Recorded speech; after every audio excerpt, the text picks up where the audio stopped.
연방 이민 당국이 오벌스테이어에 대한 단속을 대폭 강화한 가운데 지난해 한인 오벌스테이 불체자는 약 12,000여 명으로 조사됐습니다. 뉴욕 이민자 연맹은 추방위기 이민자들을 지원할 무료 법률 상담 서비스 예산 증액을 촉구했습니다.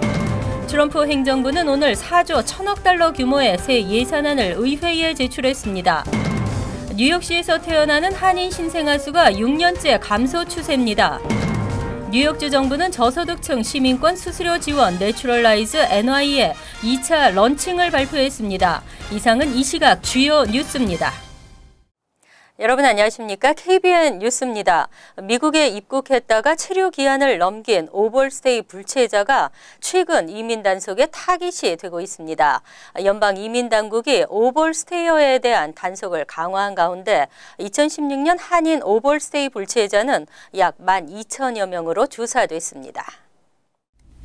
미국 내 전체 불체자의 40%가 오벌스테이어인 것으로 밝혀지면서 연방국토안보부는 이들에 대한 단속을 강화하고 있습니다. 22일 연방국토안보부 발표에 의하면 2016 회계년도 미 입국 전체 한국인 방문객 140만 4,684명 중 0.83%에 해당하는 11,706명이 비자 유효 기간이 만료된 후에도 출국하지 않은 것으로 조사됐습니다. 이 중 4,684명은 비자가 만료된 상태에서 뒤늦게 출국했지만 나머지 7,022명은 미국 내 불법 체류 중인 것으로 국토안보부는 파악하고 있습니다. 한국인 100명 중 1명이 미국을 방문해 오벌스테이 위반을 저지르는 셈입니다. B1, B2 무비자 프로그램 등 단기 비자를 받아 미국에 들어온 5,800여 명 중 4,500여 명과 F, M, J 비자 등을 통해 입국한 5,000여 명 중 2,000여 명도 현재 불법 체류 중인 것으로 나타났습니다. 이 밖에 비자로 입국한 한국인 가운데 700여 명도 비자 만기를 지키지 않았으며 이 가운데 400여 명이 미국에 머물러 있는 것으로 추산되고 있습니다. 한편 미국 내 전체적으로 지난해 입국했다가 비자가 만료된 채 불법 체류 중인 외국인 수는 모두 62만 8,799명에 달했습니다. 단순 불체자 포함 무분별한 이민자 체포가 이어지면서 추방 위기에 처한 이민자들이 속출하고 있습니다. 뉴욕 이민자 연맹은 더 많은 예산을 확보해 무료 법률 상담 서비스를 확대해야 한다고 주장했습니다. 22일 뉴욕 이민자 연맹은 올해 이민 세관 단속국에 체포된 이민자가 지난해보다 30%나 증가했다며 시정부와 시의회에 추방 위기에 처한 이민자들에게 제공하는 무료 법률 상담 서비스 예산 증액을 촉구했습니다. 불법 이민자 체포 건수는 트럼프 대통령 취임 100일 만에 3배나 증가했습니다. 뉴욕 이민자 연맹 법률 담당 디렉터 카밀레 매크런은 증가하고 있는 IC의 단속과 체포에 비해 무료 법률 상담 서비스는 제한적이라고 지적하고 뉴욕이 이민자의 도시라 불리는 만큼 이민자를 위해 더 많은 예산을 확보해 뉴욕 커드를 보호해야 한다고 밝혔습니다. 제임스 레티샤 뉴욕시 공익옹호관과 다니엘 드럼 뉴욕시 의원 등도 이날 회견에 참석해 예산 증액에 동참했습니다. 드럼시 의원은 뉴욕시는 지금 당장 추방 재판을 앞둔 모든 이민자들에게 무료 법률 상담 서비스를 제공해야 한다며 IC에 체포된 이민자 중에는 전과가 없는 사람들도 다수이기 때문에 법률 지원을 통해 추방을 당하지 않도록 도와야 한다고 말했습니다. 한편 이달 초 뉴욕 시장실 산하 이민서비스국은 이민자 무료 법률 지원 서비스 액션 NYC 확대 계획을 밝힌 바 있습니다. 시정부는 액션 NYC 확대를 위해 예산 130만 달러를 투입했습니다. 트럼프 행정부가 오늘 4조 1,000억 달러 규모의 새 예산안을 의회에 제출했습니다. 국방 예산은 증액하고 복지 지출은 삭감하기로 했습니다. 지한샘 기자입니다. 트럼프 행정부는 오늘 2018년 회계연도 예산안을 의회에 보냈습니다. 트럼프 행정부는 앞으로 10년에 걸쳐 국방비를 4,690억 달러 늘리기로 했습니다. 국경 경비에는 26억 달러의 예산을 배정했습니다. 이 가운데 16억 달러는 멕시코 국경 장벽 건설에 사용하기로 했습니다.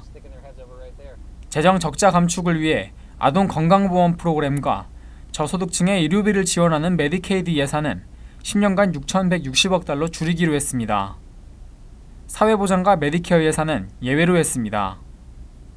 공화당의 폴 라이언 하원 의장은 트럼프 행정부가 균형 잡힌 예산안을 마련했다며 비대한 예산을 짠 오바마 시대에서 드디어 다음 장으로 넘어가게 됐다고 강조했습니다.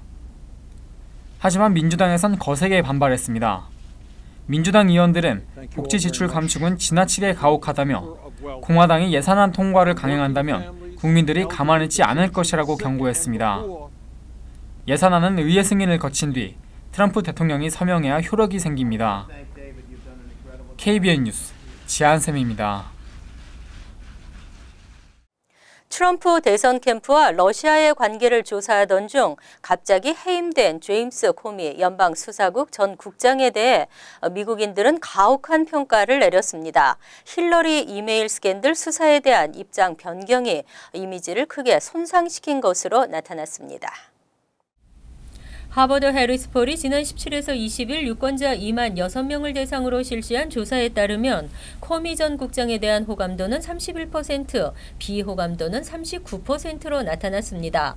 코미 전 국장이 해임될 당시 지난 9일 그의 직무 수행에 대한 지지율은 40%에 불과한 것으로 나타났습니다. 하버드 해리스 폴은 코미 전 국장이 지난해 7월 민주당 대선 후보 힐러리의 이메일 스캔들 수사와 관련 당시 힐러리 전 국무장관을 기소하지 않기로 해놓고 대선 며칠 전 재수사를 공표함으로써 공화 민주당 지지자 모두의 반감을 샀다고 지적했습니다.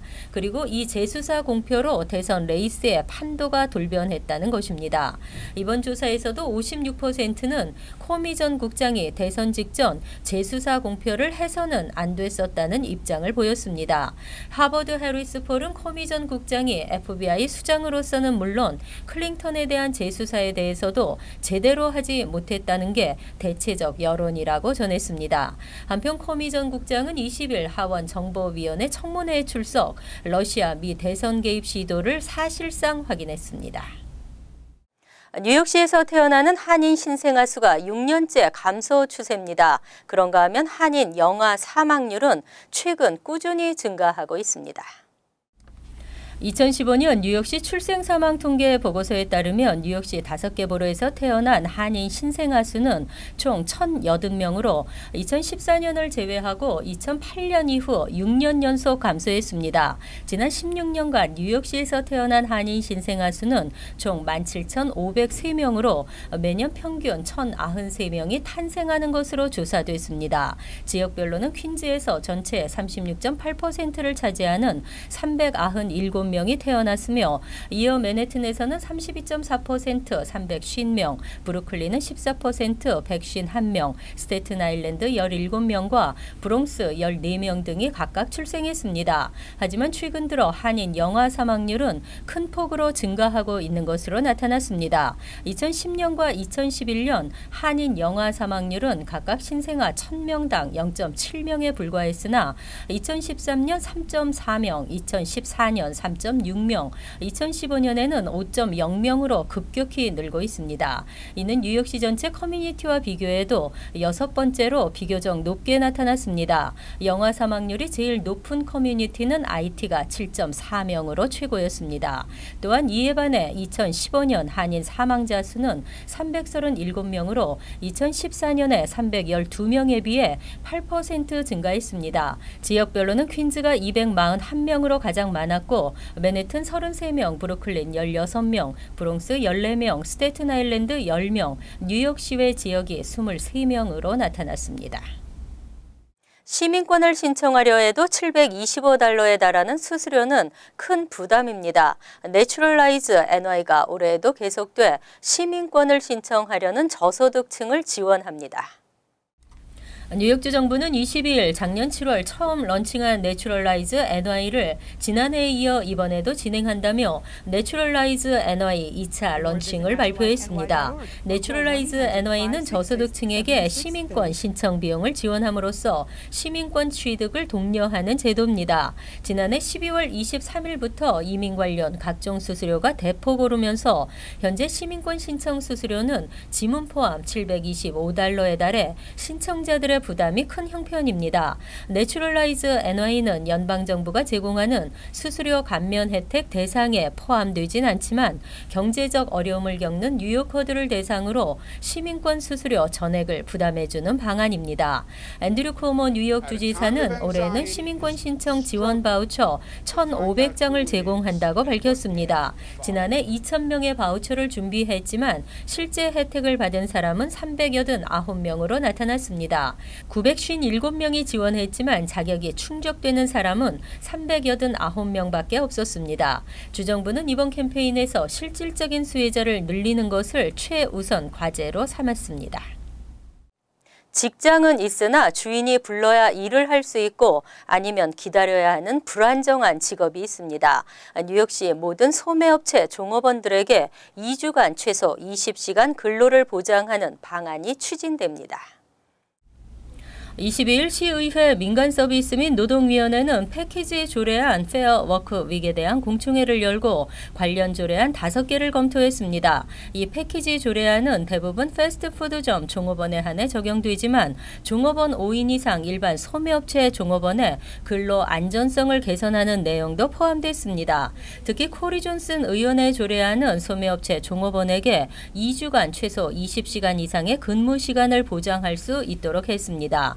또 업주가 종업원들의 근무 시간을 편의대로 지정해 종업원들이 상시 대기하도록 하는 이른바 언콜 스케줄링 관행과 전날 마감에 이어 다음날 오픈까지 책임져야 하는 11시간 이내 교대조 이른바 클로 오프닝 관행도 금지했습니다. 업주는 종업원의 근무 시간을 변경할 때 최소 72시간 전에 이를 공지해야 하고 패스트푸드점 종업원에 한해서는 클로 오프닝 관행이 금지됩니다. 11시간 이내 교대조가 불가피할 경우 업주는 종업원에게 시간당 급여 외 추가 $100를 지불하도록 했습니다. 이번 조례안은 시간당 급여를 받는 소매업체 종업원들이 최소한의 근로시간은 보장받아야 한다는 것이 취지입니다. 빚더미를 짊어지고 사는 현대인입니다. 크고 작은 빚들이 생활고를 부추기고 있는데요. 최근에는 휴대폰 관련 부채도 많은 것으로 드러났습니다. 생활을 편리하게 해주는 크레딧 점수는 부채와 관련이 있고 부채가 없는 사람이 없다는 말도 있습니다. 또 미국인은 죽을 때 평균 $6만 달러의 부채를 남기는 것으로 밝혀졌고 가구당 평균 부채는 2016년 $10만 달러에 육박하고 있습니다. 크레딧 점수 확인업체 크레딧 세서미는 채권 추심 경험이 있는 고객 5,000명을 조사한 결과 휴대폰 관련 부채가 평균 $887로 나타났다고 밝혔습니다. 유틸리티 연체로 인한 평균 채무액 $368보다 배 이상 많은 것입니다. 전문가들은 유틸리티 업체들은 연체 사실을 신용평가 업체에 바로 보고하는 반면 휴대폰 업체의 대부분은 채권 추심에 넘어가기 전까지는 연체를 신용평가 업체에 보고하지 않기 때문이라고 분석했습니다. 이외 채권 추심 크레딧 카드 빚은 평균 $1,831였으며 학자금 부채는 $9,290로 조사됐습니다. 또 채권 추심을 당한 소비자의 크레딧 점수를 살펴보면 휴대폰 연체는 평균 550점, 유틸리티 비용 채무자의 점수는 평균 542점으로 나타났습니다. 7번 전철의 노후한 선로에서 떨어지는 납성분 페인트에 대해 퀸즈 지역 주민들이 집단 소송을 제기했습니다. 변명만 늘어놓는 MTA에 주민들은 제대로 처리해달라고 요구했습니다. 수년간 이어져온 MTA 납성분 페인트 싸움이 결국 소송으로 번졌습니다. 20일 연방법원 뉴욕 동부지법에 소송을 제기한 잭슨 하이츠 주민들과 상인들은 MTA의 7번 전철 선로 부실 관리로 지역 주민들이 건강에 심각한 위협을 받고 있다고 주장했습니다. 이들은 소장에서 MTA가 납성분 페인트와 기타 다른 유해 물질이 선로에 쌓이도록 방치했으며 적절한 검사와 관리 및 보수 개선을 위해 적당한 조치를 취하는 데 실패했다고 강조했습니다. 특히 납성분 페인트로 인해 인체에 위험한 상태가 지속되고 있다는 지적이 제기된 후에도 MTA는 자체 조사 결과 해당 지역 공기는 인체에 해로운 상태가 아니라고 해명했다고 말했습니다. 이날 소송 원고 측 기자회견에 참석한 데니얼 드럼 뉴욕시 의원은 과연 MTA는 언제 새 페인트 작업을 할 것인가라고 되물으며 선로 받침대는 지난 35년간 단 한 차례도 새로 칠해 익숙해지지 않았다고 지적했습니다. 이에 대해 MTA는 그동안 페인트 작업이 있었다고 밝혔지만 구체적인 정확한 날짜는 밝히지 못했습니다.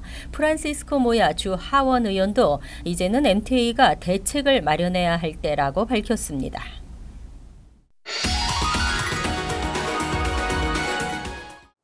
이어서 LA 지역 한인사회 소식입니다. 캘리포니아주가 강진이 발생하기 30초 전 경고 메시지를 보내는 지진 경보 시스템을 시행할 예정입니다.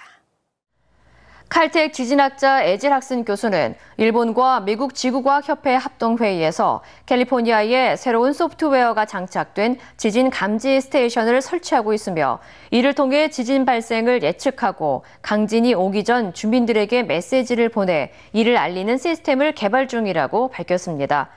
이와 관련해 연방지질조사국은 지진 경보 시스템은 빠르면 내년 본격적인 운영에 돌입할 수 있을 것으로 보인다며 시스템의 안정성이 확보되면 캘리포니아주뿐만 아니라 캐나다, 멕시코 국경선에 이르는 서부 해안 지역을 포괄할 것으로 기대했습니다.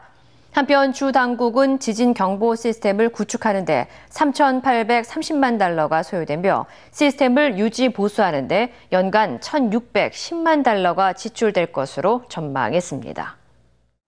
LA시가 여름철 도심 열섬 현상을 완화하기 위해 특수 코딩제를 이용한 도로 도색 작업에 착수했습니다. 바 블루맨필드 LA시 의원은 LA 지역의 빌딩과 도로가 늘어나면서 여름철 무더위로 인한 도심 열섬 현상이 심각해지고 있다며 이를 막기 위해 지난 20일 캘리포니아주 최초로 카노가 파크 지역 조던 애비뉴 일부 구간에 연회색의 차열성 포장 작업을 시행했다고 밝혔습니다.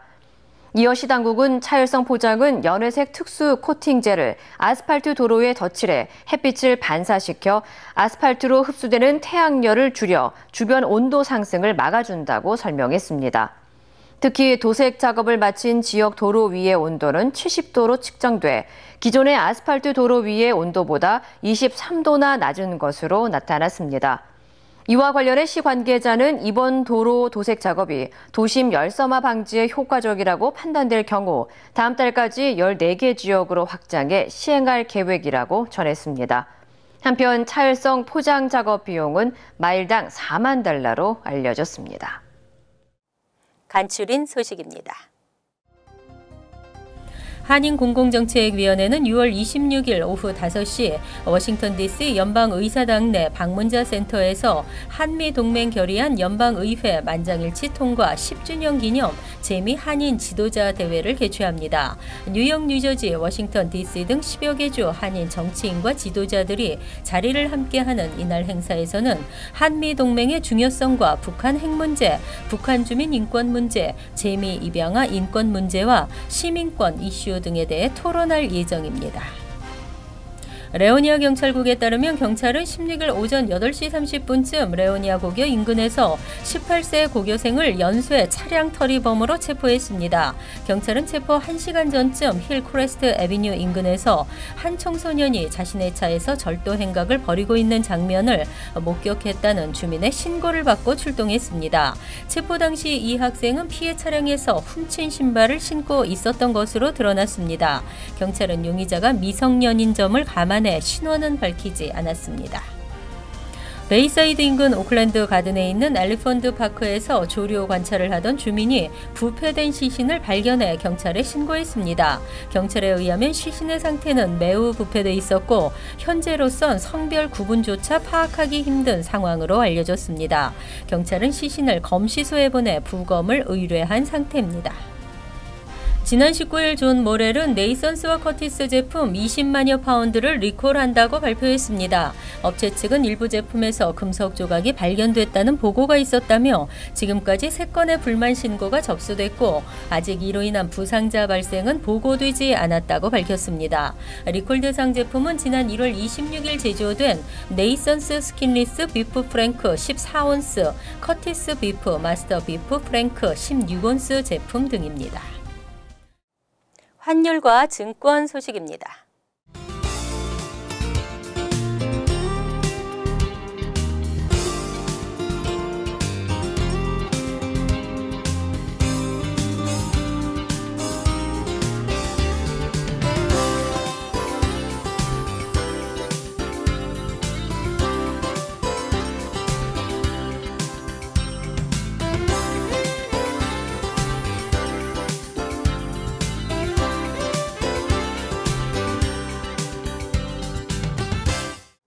이어서 날씨입니다. 수요일은 오후 들면서 차차 맑아지겠습니다. 낮 최고 기온은 74도, 섭씨 23도, 밤 최저 기온은 59도, 섭씨 15도로 예상됩니다. 목요일은 흐리고 지역에 따라 한두 차례 천둥과 번개가 치겠습니다. 금요일은 가끔 흐리면서 소나기가 내리는 지역도 있겠습니다. 이상으로 KBN 뉴스를 마칩니다. KBN과 함께 편안한 하루 되시기 바랍니다.